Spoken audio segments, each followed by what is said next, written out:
അപ്പോൾ രാവിലെയുള്ള പണികളൊക്കെ കഴിഞ്ഞാൽ പിന്നെയുള്ള ആലോചന നമ്മൾ ഉച്ചക്ക് എന്ത് കറി വെക്കുമെന്നല്ലേ. അപ്പോൾ എനിക്ക് ഇന്ന് അതുപോലെ തന്നെ ഒരു ആലോചനയായിരുന്നു കേട്ടോ. വേറെ ഒന്നുമല്ല, ഒന്നും ഉണ്ടായിരുന്നില്ല കറിയൊക്കെ. മിക്ക ദിവസങ്ങളിൽ ഞാൻ ഉള്ളതൊക്കെ കൊണ്ട് രാവിലെ തന്നെ വെക്കാറാട്ടോ പതിവ്. ഇന്നിപ്പോൾ ഗിരിജാമ്മ മാർക്കറ്റിൽ പോകണ്ടെന്ന് പറഞ്ഞു. പിന്നെ ഞാൻ പൈസ കൊടുത്ത് വിടാട്ടോ ചെയ്തേ. വന്നപ്പോൾ ആളെനിക്ക് പിലോപ്പിയും കാളാഞ്ചിയും പിന്നെ കക്കയും വാങ്ങിച്ചിട്ട് വന്നിട്ടോ.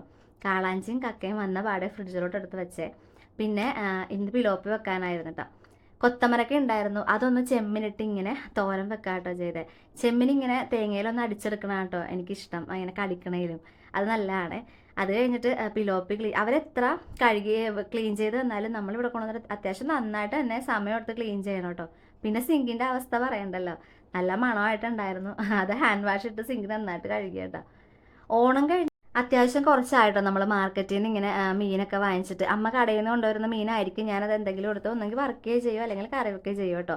ഇവിടെ നമുക്ക് എന്തെങ്കിലും ഒരു ചാറും അല്ലെങ്കിൽ ഒരു ഒലത്തോ അല്ലെങ്കിൽ ഒരു തോരനോ മസ്റ്റായിട്ട് വേണം. അപ്പോൾ ശ്രീജുനാണെങ്കിലും എന്നും മീൻകറി വെച്ചാലൊന്നും ഓടൂല, ഇങ്ങനെ വല്ലപ്പോഴൊക്കെ വെച്ചാൽ ആൾക്ക് ഇഷ്ടമാണ്. പിന്നെ പിലോപ്പി ആളുടെ ഫേവറേറ്റ് ആണ് കേട്ടോ. അപ്പോൾ അതുകൊണ്ട് ഞാൻ തേങ്ങയും മുളകൊക്കെ അരച്ച് അത്യാവശ്യം നല്ല രീതിയിൽ തന്നെ കറി വെച്ചിട്ടാണ്. അപ്പം ആ സമയത്ത് അച്ഛൻ വന്നായിരുന്നു കേട്ടോ. പിന്നെ എന്താ, അച്ഛന് ചോറ് കൊടുക്കണമല്ലോ, അതുകൊണ്ട് കുറച്ച് ഫാസ്റ്റാക്കി കാര്യങ്ങളൊക്കെ. പിന്നെ നമ്മുടെ മെയിൻ പരിപാടി കിച്ചൺ ക്ലീൻ ചെയ്യൽ. മൊത്തം കറിയൊക്കെ വെച്ചിട്ട് വേഗം ഉള്ള പാത്രങ്ങൾ മൊത്തം തൂത്ത് വാരി കഴുകി അടുക്കള മൊത്തം ക്ലീൻ ചെയ്തു. അച്ഛന് വേഗം തന്നെ ചോറ് കൊടുത്തു.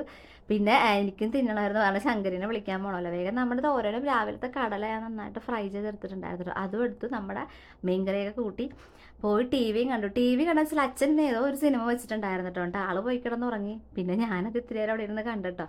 പിന്നെ എന്താ, ഫ്രിഡ്ജിൽ ഇരുന്ന ശങ്കരിയുടെ ഏതോ ഒരു ചോക്ലേറ്റ് എടുത്ത് കഴിച്ചു.